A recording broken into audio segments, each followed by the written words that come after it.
తలపెట్టిన కార్యాలు విజయవంతం అవుతూ ఉండడం, పుత్రపౌత్రాభివృద్ధిని చూడగలగడం, అంటే కొడుకుల్ని మనవల్ని కూడా చూడాలి కాబట్టి 3 తరాలు చూస్తాడు. పుత్రపౌత్రాభివృద్ధిని అంటే ప్రపౌత్రులతో చూడగలగడం, తన కులదేవత ఎవరో, సింహాసనంలో కులదేవత ఉంటారు, పరంపరాగతంగా వస్తూ ఉంటారు, ఆయనే అన్నీని చూడాలి. మీరు కులదేవతని మార్చే అధికారం మీకు ఉండదు. మీ పరంపరాగతంగా మీ సింహాసనంలో కులదేవత ఎవరో అర్చన వారికి చెయ్యాలి, కానీ మీ ఇష్టదేవతని మీ కులదేవతలో చూడాలి. మీకు నేను ఒక ఉదాహరణ చెప్పాలి అంటే బాగా అర్థం అవడానికి, నా కులదేవత పార్వతీ పరమేశ్వరులు అనుకోండి, నా ఇష్టదేవత సీతారాములు అనుకోండి. నేను పార్వతీ పరమేశ్వరుల యొక్క మూర్తులను తీసేసి సీతారాముల మూర్తులు పెట్టకూడదు. పార్వతీ పరమేశ్వరుల యందు సీతారాముల్ని చూడాలి తప్ప కులదేవతని తీసేసేటటువంటి అధికారం ఎవ్వరికీ ఉండదు. అది చాలా ప్రమాదకరం. అటువంటి పనులు చేయకూడదు ఎప్పుడూను. కాబట్టి ఆ కులదేవతని మీరు ఎవరిని అర్చన చేస్తున్నారో వారు ఆ యజమాని యందు ప్రీతి చెంది వారిని అనుగ్రహించుగాక అని కోరుకోవడం 16. ఇప్పుడు 16 వచ్చాయి కదండి. కాబట్టి ఈ 16 యజమానికి దొరకాలి అని కోరడం. యజమాని అంటే మీరు ఒకటి గుర్తుపెట్టుకోండి, యజమాని అంటే ఇంగ్లీష్లో ఓనర్ అన్న శబ్దంతో కాదు, యజ్ఞము చేయువాడు యజమాని అని, అంటే ప్రతివాడు యజ్ఞం చెయ్యాలి అని. కాబట్టి అటువంటి యజమానికి ఈ 16 కలగాలి అని కోరుకోవడం పూర్ణమైనటువంటి ఆశీర్వచనం. కాబట్టి ఇప్పుడు షోడశైతాని నామాని 16 నామములు ఎందుకు చెప్తున్నామంటే పరిపూర్ణమైన ఆశీర్వచనము కొరకు.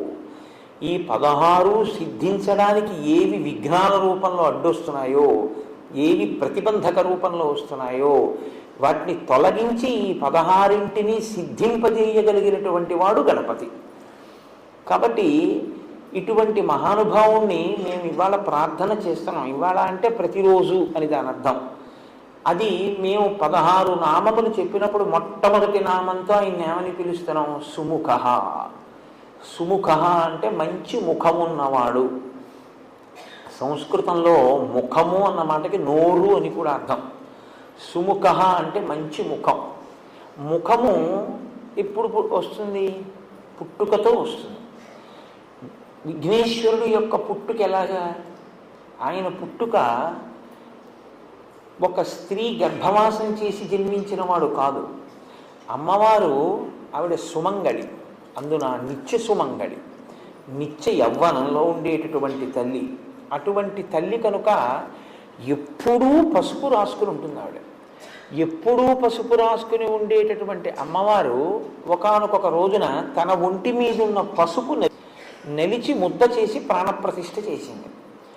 ఇప్పుడు విఘ్నేశ్వరుడు యొక్క మొదటి స్వరూపం నరవినాయకుడు. అంటే నరుడు ఎలా ఉంటాడో అలాగే పుట్టారు ఆయన. ఇప్పటికీ చిదంబరంలో ఒక చోట, అలాగే మనకి రాక్ఫోర్ట్ టెంపుల్ అని ఉంటుంది ట్రిచి, ఆ రాక్ఫోర్ట్ టెంపుల్లోనూ నరవినాయకుని యొక్క రూపాలు ఉన్నాయి. కానీ గుర్తుపట్టడం కష్టం. వినాయకుడు మనకి ఇంకొకలా అలవాటైపోయి నరవినాయకుడిని గుర్తుపట్టరు ఎవరు. ఇప్పుడు అమ్మవారు పసుపు ముద్దతో మొట్టమొదట వినాయకుడిని ప్రతిష్ఠ చేసింది, అందులోకి తీసుకొచ్చింది తేజస్సు. అందుకే అప్పటి నుంచి ఇప్పటి వరకు కూడా వినాయకుడు ఆవాహన ఎందులోకి అవుతారు తొందరగా అంటే పసుపు ముద్దలోకే. 2 తమలపాకులు అక్కడ పెట్టి అందులో పసుపు ముద్ద పెట్టి బొట్టు పెట్టి మీరు ప్రార్థన చేస్తే విఘ్నేశ్వర తేజస్సు అందులోకి ప్రవేశించేస్తుంది. ఎందుకంటే అమ్మ మొదట అలాగే సృష్టించింది. ఇప్పుడు ఆయన మొదటి రూపంలో ఆయన నరుడు కదండి. మొదటి రూపంలో నరుడైన వాడి ముఖం నరముఖం.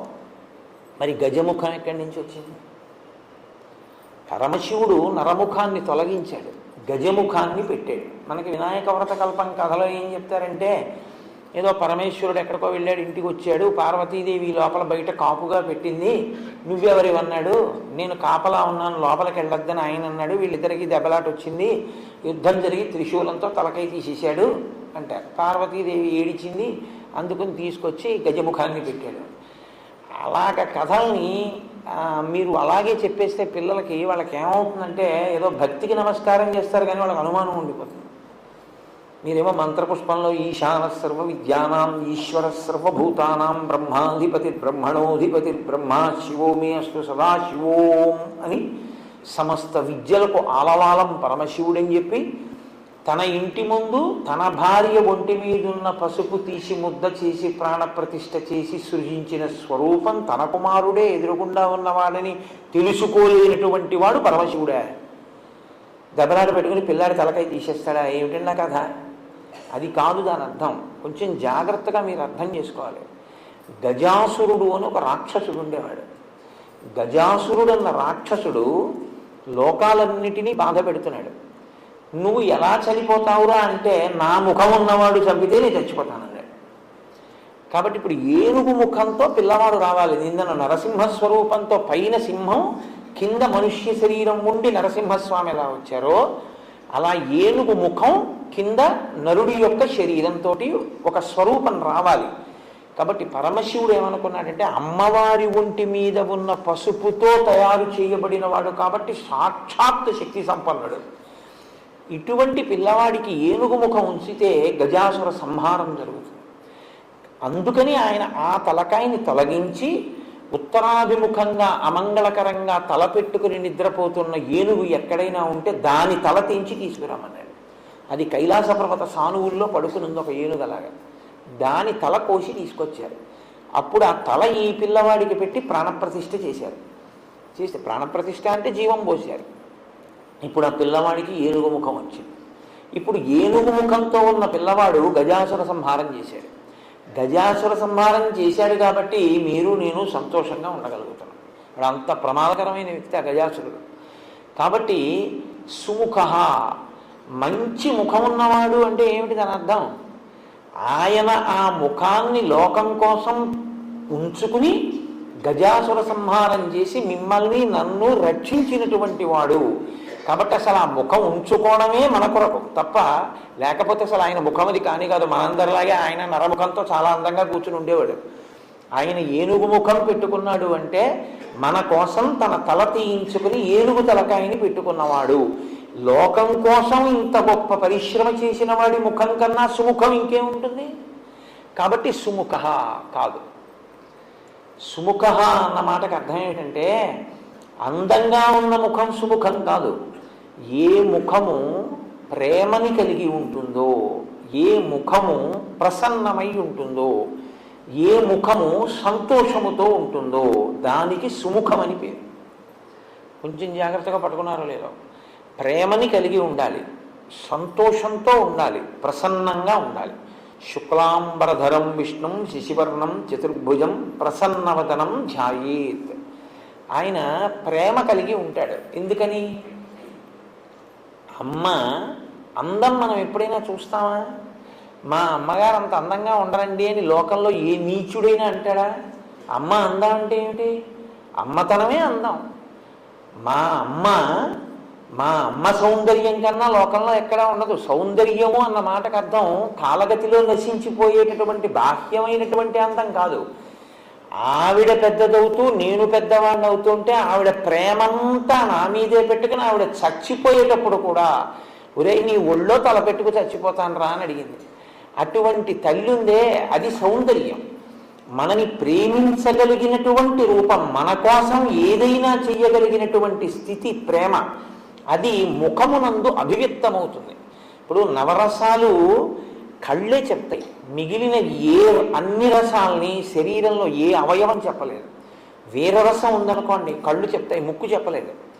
ఓ ఉద్వేగం ఉందనుకోండి ముక్కుతో ఊపిరి ఇలా ఇలా అనొచ్చు. కానీ శృంగారం, వీరరసం, భయానకం, బీభత్సం, కరుణ ఏవైనా కళ్ళే చెప్తాయి.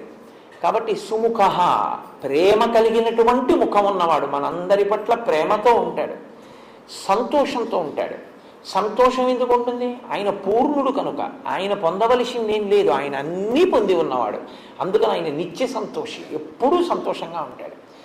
ఎప్పుడూ సంతోషంగా ఉన్నవాడు ఏం చేస్తుంటాడు మీరు చూడండి, చాలా ఉల్లాసంగా నడుస్తుంటాడు, చాలా హాయిగా ఉంటాడు, చేతులు కాళ్ళు ఆనందంగా కలుపుతాడు. అందుకే గణపతి నృత్య గణపతిగా ఉంటారు. లేకపోతే ఆయన పెద్ద లంబోదరంతో ఉన్నవాడు ఆయన నృత్యం చేస్తే అందంగా ఉంటుందండి. మీరు నవ్వచ్చు కానీ ఆయన సంతోషిస్తారు. పిల్లలు సంతోషిస్తే ఆయనకి చాలు. ఆయన ఎందుకు నృత్యం చేస్తాడంటే ఆయన సంతోషం ఉన్నవాడు. సంతోషం ఉన్నవాడు కాబట్టి నర్తించగలడు. ఎప్పుడు ఏడిచేవాడు ఏం నర్తిస్తాడు? వాడు ఏడుస్తూ కూర్చుని ఉంటాడు, వాడికి సంతోషమే లేదు, ఇంకా భావప్రకటన ఎక్కడ ఉంటుంది? కాబట్టి ఆయన సంతోషం ఉన్నవాడు.